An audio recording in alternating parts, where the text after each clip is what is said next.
सो हर हर महादेव, ये जो क्वेश्चन है ये आया था जी एडवांस 2025 पेपर नंबर 2 का 15th वाला क्वेश्चन। और बेसिक मैनिपुलेशन पे ही इसको मैं कहूँगा, क्योंकि जो क्वेश्चन है यहाँ पे जो दे रखा है अच्छे से देखना। देन द वैल्यू ऑफ ये वाला जो एक्सप्रेशन है, ये पर्टिकुलर जो एक्सप्रेशन है, इसको देख के मैनिपुलेशन यूँ ही क्रैक हो जाता है। ओके, ठीक है। तो देखना मैनिपुलेशन कैसे क्रैक होता है कि नीचे है, नीचे वाला जो टर्म उसको पहले तो हटाना पड़ेगा डिनोमिनेटर में, वरना जो टेलीस्कोपिंग है वो अप्लीकेबल नहीं होगा। टेलीस्कोपिंग होगा या ट्रिग्नोमेट्रिक फंक्शन का कोई प्रॉपर्टी यूज होगा, वो सब तभी होगा जब हम इसको न्यूमरेटर में कन्वर्ट करने की कोशिश करें। ठीक है, तो इसको पहले ऐसा लिखा अल्फा इक्वल टू, अच्छा नीचे क्या दिखाई दिया कि साइन 60 और साइन 61 एक एक डिग्री का ही डिफरेंस है यहाँ पे। क्लियर? अच्छा, तो ऊपर हम ऐसा क्या बना सकते हैं कि ये दोनों नीचे वाले जो टर्म्स हैं वो कैंसिल हो जाए। तो ऊपर जो भी टर्म बनेगा वो एकदम बेसिक मैनिपुलेशन, हर किसी को मतलब मुँह ज़बानी याद होनी चाहिए, और वो है साइन 61 माइनस 60 डिवाइडेड बाय वही जो भी लिखा है यहाँ पे साइन 60, और यहाँ पे भी साइन ऑफ 63 माइनस 62, फिर प्लस डॉट डॉट सो। अच्छा, तीनों न्यूमरेटर में तो ये लिख दिया, अब डिनोमिनेटर में इसको कैंसिल भी तो करना है। सबका साइन 1 डिग्री आएगा न्यूमरेटर में। ओके, तो यहाँ पे डिनोमिनेटर में आ जाएगा साइन 1, जो कि हम क्रॉस मल्टीप्लाई कर सकते हैं यहाँ पे साइन 1 के साथ, और जिसको हम डिनोमिनेटर में अगर हम लेके जाते हैं लेफ्ट हैंड साइड में एलसीएस में, तो क्या आता है अच्छे से देखना, कॉसेक CSC 1 डिग्री। अच्छा, आ गया ना इसी टाइप के फॉर्म में। तो अब हम इसको कैसे सॉल्व करें वो देखना, ठीक है। अच्छा, इसको सॉल्व करने के लिए पहली बात साइन 61 माइनस 60, तो यहाँ पे किस टाइप का फॉर्म लिखा है अच्छे से देखना, sine x minus y divided by sine x into sine y, which is equal to sine x cos y minus sine y cos x divided by sine x sine. तो इसका क्या आता है आंसर अच्छे से देखना, cot y minus cot x. इसका मतलब क्या है, जो माइनस के बाद वाला है वो पहले आएगा और जो पहले है वो बाद में आएगा। तो इसका क्लियर सा मतलब यहाँ पे हमें पता चल जाता है कि यहाँ पे जो छोटा वाला टर्म है वो पहले आएगा। तो कॉट 60 माइनस कॉट 61, फिर यहाँ पे plus cot 62 minus cot 63 and so on till cot 118 minus cot 119। Okay, इतना तो क्लियर है। अच्छा, एक प्रॉपर्टी है फंक्शंस की, अगर हम अच्छे से याद करें तो cos of theta is equal to minus of cot pi minus theta. ठीक है, तो अगर हम इसको LHS लेके आए तो इन दोनों का सम जो है, मतलब अगर एंगल्स सप्लीमेंट्री और कॉट में, तो दोनों का सम 0 आ जाएगा। ठीक है, क्लियर इजी।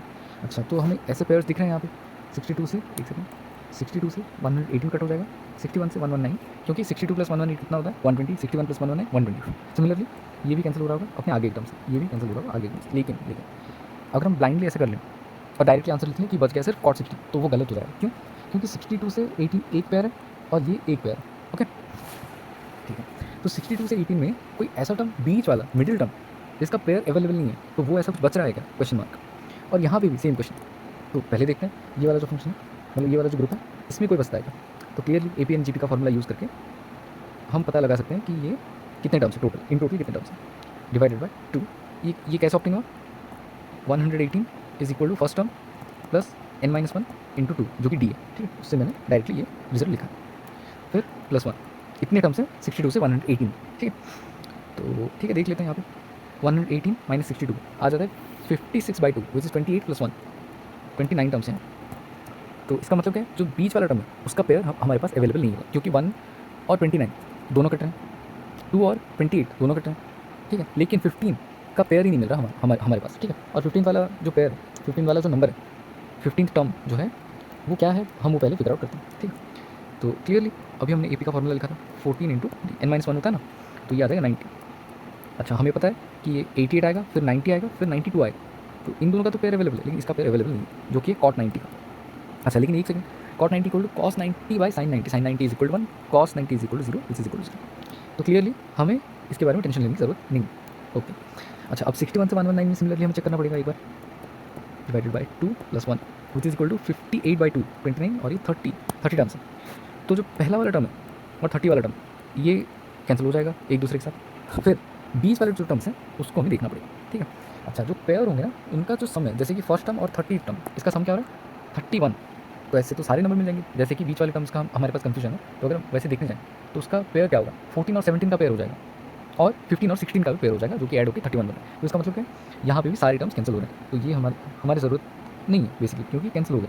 तो बचा क्या लास्ट में, cot 60 which is equal to 1/√3। लेकिन दिस इज इक्वल टू 1/√3। इसका रेसिप्रोकल करना है और स्क्वायर करना है। इसका रेसिप्रोकल आता है √3 और स्क्वायर आता है 3, तो आंसर आ जाएगा इसका 3। और अगर दूसरी टाइप की मैनिपुलेशन के बारे में अगर तुम सोचना है यहाँ पे, तो इस टाइप से सोच सकते हो तुम लोग। जैसे एक सेकंड, हाँ, तो यहाँ पे क्या बना है, cos 1 डिग्री बाय अल्फ़ा। तो पहले अल्फ़ा बाय cos 1 डिग्री बना दिया यहाँ पे, cosec 1 डिग्री, ठीक है। और यहाँ पे जो भी राइट टर्म लिखा है वो लिखते हैं, ठीक है। और अच्छा, cosec 1 डिग्री अगर यहाँ पे बना है तो यहाँ पे भी डिवाइड करना पड़ेगा cosec 1 डिग्री, ठीक है। अगर हम cosec 1 डिग्री यहाँ से डिवाइड करते हैं तो हमारे पास क्या आ जाएगा न्यूमरेटर में, sin 1 डिग्री, क्लियर। अच्छा, sin 1 डिग्री अगर हम हमारे यहाँ पे आता है ये, तो sin 1 degree divided by sin 60 by sin 60, ये बनेगा कैसे, 61 माइनस 60। तो इस तरीके से सोचने पे ये मैनिपुलेशन भी हमारा क्रैक हो जाएगा, ठीक है। I hope it is clear. Explain किया इसलिए इतना टाइम लगा, लेकिन ये क्वेश्चन प्रोबेबली 3 मिनट्स के अंदर हो जाना चाहिए।